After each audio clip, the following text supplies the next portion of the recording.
Supplement companies don't want you to know this. The pre-workout that you're paying a bunch of money for, $40 a month and only getting 30 servings, is an overpriced flavored caffeine powder. Throw in a name like Insane Brutality or Alpha Pump, and you got a pre-workout that you can market to the masses, put some colorful words and text on the bottle, and you're going to get people to buy that pre-workout. The problem is, most of the time, your pre-workout is an overpriced, underdosed caffeine powder, and it doesn't have the right ingredients in it, and it's basically wasting your money every month. I'm going to teach you how to make your own pre-workout, or at least look for pre-workouts that are dosed correctly and aren't going to be a waste of your money. The first thing you need to know about pre-workouts is what ingredients come in them. That way you know which pre-workouts are going to be good and valuable and which pre-workouts you probably want to push to the side and not spend your money on. I've spent years spinning my wheels, spending a lot of money on pre-workouts that were just overdosed caffeine and underdosed on the other ingredients. So I don't want you guys to go down that route. So you really need to know what ingredients are in your pre-workouts. You can check the back of your pre-workout label, and it's going to tell you what ingredients are in it. One key to avoid pre-workouts that don't tell you exactly how much of each ingredient are in there. Meaning they probably have a proprietary blend on the top or on the label, and they tell you that there's a certain amount of each, or they tell you that each ingredient is in there, but they don't tell you how much of each ingredient. They just give you a total amount in there, like 10,000 milligrams, but they won't tell you that, 200 milligrams is caffeine, 6,000 milligrams is L-Citrulline, 4,000 milligrams is Beta-Alanine. They don't tell you those things in proprietary blends because they don't have to. And because they call it a proprietary blend, they don't have to tell you exactly which ingredients are in there. So you want to try to avoid the prop blends and go with a pre-workout that's going to label each ingredient and how much each ingredient has in it, so that way you can decide whether it's giving you an efficacious dose or not. The first and probably the most important ingredient in any pre-workout that we're going to talk about is caffeine. Yes, I know everybody loves their caffeine. They want to talk about taking as much caffeine as possible, but you really don't want to go too high on the caffeine. You can get caffeine tolerance, which means over time, if you take, let's say you start with 100 milligrams of caffeine and you take that every single day, over time, you're going to not feel the effects of the caffeine. It gets weaker and weaker and weaker. So over time, if you take 100 milligrams of caffeine a day, you're going to have to slowly increase your dose, 150 milligrams, 200 milligrams, 300 milligrams, 400 milligrams, so that way you can actually feel the caffeine because you build up a tolerance to it.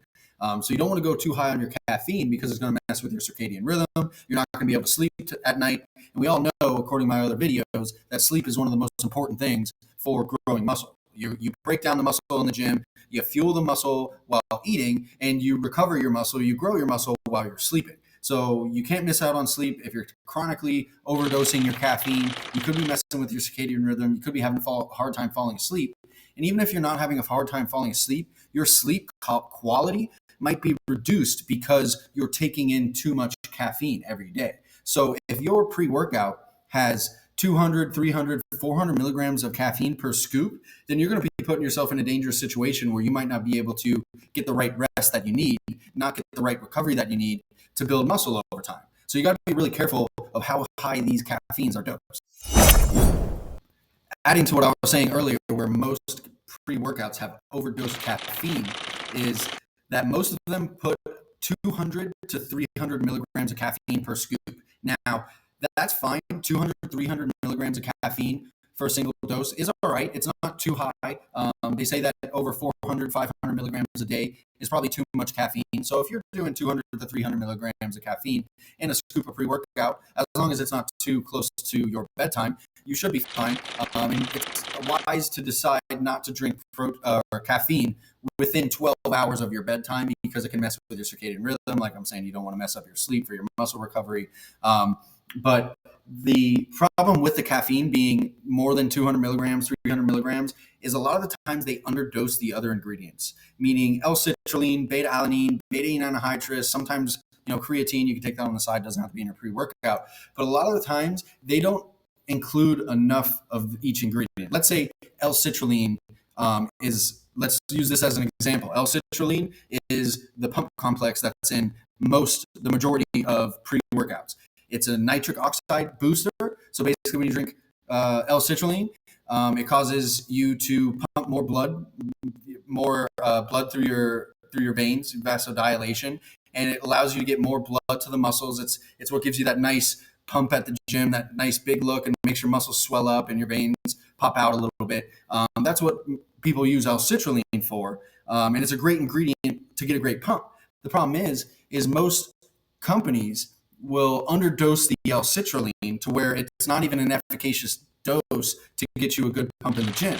So if your L-citrulline is underdosed and there's already too much caffeine in each scoop, and you need to take more than one scoop to get the correct dose of L-citrulline, now you're skyrocketing your caffeine up to 400 milligrams, 500 milligrams, sometimes 600 milligrams, just because your pre-workout is underdosed with certain ingredients and overdosed with caffeine. So you go to take 2 scoops because you need more L-citrulline, and now your caffeine levels are way too high. If they were to dose everything in the correct way, then you would only need 1 scoop of pre-workout, and you wouldn't have to overdose your caffeine like crazy, like most people are doing when they're taking 2 or 3 scoops of. The next most important ingredient in pre-workout is L-citrulline. Now, this is usually very underdosed in most pre-workouts. To get an efficacious dose, you need 6,000 to 10,000 milligrams or 6 to 10 grams of L-citrulline. Most companies won't even put that in there. They'll put about 4 grams or 4,000 milligrams of L-citrulline, and a lot of the times it won't even be pure L-citrulline. It will be what's called L-citrulline malate, which is L-citrulline mixed with malic acid, and it's in a 2-to-1 ratio. And for easy math, if you have a 3-gram scoop of L-citrulline malate, inside of that 3-gram scoop will be 2 grams of L-citrulline and 1 gram of malic acid. Now, the problem with that is I just told you that you need 6 to 10 grams of L-citrulline, pure L-citrulline, for an efficacious dose. And most companies will put 4 grams, which is already underneath the dosing of 6 to 10 grams, so it's already too low. And they won't even put pure L-citrulline in there. They'll put L-citrulline malate, which is, like I was telling you, is a 2-to-1 ratio. So for each scoop of L-citrulline malate, meaning if there's, like I was saying, 4,000 milligrams of L-citrulline malate, that means only 2.5 grams is L-citrulline. The other 1.5 grams is malic acid. So now you're not even close to the 6 to 10 grams of L-citrulline that you need. You're only getting 2.5 grams of L-citrulline, which if you do the math, you're going to end up having to take 2 or 3 scoops just to get to the efficacious dose of 6 to 10 grams. And like I was telling you earlier, you take 2 to 3 scoops of the pre-workout, and now your caffeine is way overdosed because each scoop has 200 plus milligrams of caffeine. So you're trying to take more scoops to get the right dose of L-citrulline because they severely underdose it and they mix it with malic acid, which makes it even less pure. And so now you're taking way too much caffeine because you're trying to get enough L-citrulline in there, and you're going through your pre-workout so quickly because you need to take 2 to 3 scoops a day, and you have to buy a new jug of pre-workout every 10 to 12 days. That's what the supplement companies want. They want you to go through the pre-workout powders faster, so that way you have to buy more and give them more of your cold hard cash. The next ingredient that you guys are all probably very familiar with, whether you know it or not, is beta-alanine. Now, beta-alanine is the ingredient in pre-workouts. Some pre-workouts keep it out, some pre-workouts keep it in, and it's basically the ingredient that gives you that skin tingling feeling. And you should be taking about 3 to 6 grams of beta-alanine, or 3,000 to 6,000 milligrams. Now, I know that sounds like a lot. Most companies are underdosing the beta-alanine again. They're going to put maybe 1.5 to 2 grams of beta-alanine in there, which isn't enough of an efficacious dose. And by the way, beta-alanine doesn't do anything except for make your skin tingle right away. Like, you have to take it like creatine over time and build it up in your system before it really has any effect. And beta-alanine is basically just a lactic acid buffer. It works very similar to creatine, where once you get towards the end of your reps, and it's usually for sets that last longer than 60 seconds, but once you get towards the end of your set and you can barely get any more reps, beta-alanine, when it's built up in your system, when you take it for 30 to 60 days or longer at 3 to 6 grams a day, might help you get 1 or 2 more reps out of the set or out of your total workout. So it's basically just helping you eke out a few more gains It does give you that skin tingling feeling. So if you really don't like the skin tingling feeling, it is something that you can remove from your pre-workout, or at least put less of a dose in there. But like I was telling you earlier, most companies are underdosing their ingredients. If you look at the back of your label right now of whatever pre-workout you're taking, most likely that beta alanine is going to be between 1 and 2 grams, which I just told you is underdosed. So again, you're going to take more scoops of pre-workout to get the right ingredients to get up to the 3 to 6 grams of beta alanine, and you're going to be blowing your head off with the caffeine consumption because each scoop has 200 milligrams, and if you use 2 to 3 scoops, you're just going way too high on the caffeine consumption. So look at the back of your label, look for beta alanine. If you don't like the skin tingling feeling, if you can't handle it, then look for pre-workouts that don't have the beta alanine in it, or you can get your ingredients one by one and mix your own pre-workout, which is what I do. So that way I know I'm not getting ripped off. I know I can get the ingredients in bulk and I can get them for much cheaper. And that way each day I can pick which ingredients I want to mix in there, pick how much of each ingredient I want to put in there, and basically decide what pre-workout I want to have each day. So, some days I don't want to have as big as a pump, so I put less L-Citrulline in there. Some days I don't want to, if I'm working out at evening or nighttime, I don't put any caffeine in it. It lets you basically plug and play with your own pre-workout instead of just having to rely on whatever the supplement company puts in there. You can decide on your own how much ingredient is good for you, and you can adjust over time to see which level ingredients is right for you. Another way these supplement companies are ripping you off is by not putting creatine in your pre-workout. They want you to buy the creatine separately, and they want you to buy some advanced form of creatine. They want you to buy creatine HCl or some other form of it. Creatine monohydrate is the most studied, most researched muscle building supplement there is. And there's no reason to buy any kind of advanced form of it. The only reason they're doing that is to try to get you to spend more money. Creatine monohydrate is very inexpensive. You can get it in bulk for cheap. You can add it to your pre-workouts or drink it on the side. But I'm always curious, if it's such an effective ingredient and it's very inexpensive, why are supplement companies not putting it in people's pre-workout? I know it doesn't have to go in your pre-workout. You can drink creatine at any time of the day. But if you're going to be drinking a pre-workout that's designed to help you get a better workout and grow more muscle over time, why would you leave out a very inexpensive, very effective ingredient out of your pre-workout? And the only reason they do it is to get you to spend more money, because then you need to buy the pre-workout and then you need to buy their expensive creatine on the side that they probably overprice. So I'm always curious, why are companies not putting the creatine monohydrate in their pre-workout? And if you buy your ingredients separately, you buy your caffeine separately, you buy your L-citrulline separately, you buy your Betaine Anhydrous separately, you buy your beta alanine separately, and then you buy your creatine separately, you can mix them all together. And then on days where you don't go to the gym and you don't drink a pre-workout, you can just take the creatine on its own. So that way you're staying saturated with creatine. And a good dose of creatine is 5 to 10 grams a day. After 30 days, you should be saturated with creatine and you're good to go. You just take creatine 5 grams a day in perpetuity for the rest of your life. It's actually really good for elderly people. It's really good for cognitive benefits. It's a really great supplement with no side effects. So I always am curious, why are supplement companies not putting creatine monohydrate in their pre-workouts? And don't fall for any of the advanced forms of creatine like creatine HCl. They do nothing better than regular creatine monohydrate. And a lot of the times they're 2 or 3 times more expensive.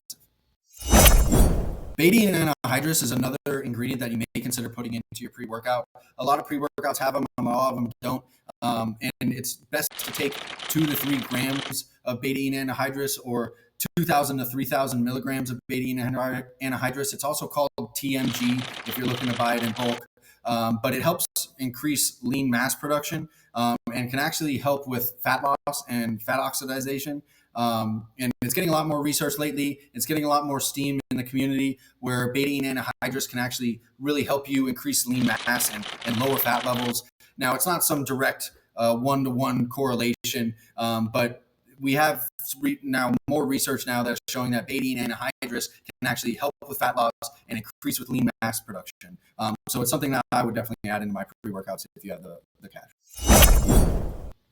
A bonus ingredient for you guys that I've been adding to my pre-workout lately is HMB powder or calcium HMB. A good dose is 1.5 to 2.5 grams or 1,500 milligrams to 2,500 milligrams. And it's It's similar to beta-alanine creatine, where once you take it over time and you saturate yourself with it, you can actually get a few more reps in at the end of hard sets, and it could actually lead to increases in lean mass production and lower fat levels. It's something that's getting a lot more research now, and could be an ingredient that can potentially rival creatine. It won't be as good as creatine, but it could be something that we can all rely on going forward, just to eke out a little bit more gain. Now, most of your other ingredients in pre-workout are really unnecessary. A lot of them are just stimulants and unnecessary ingredients.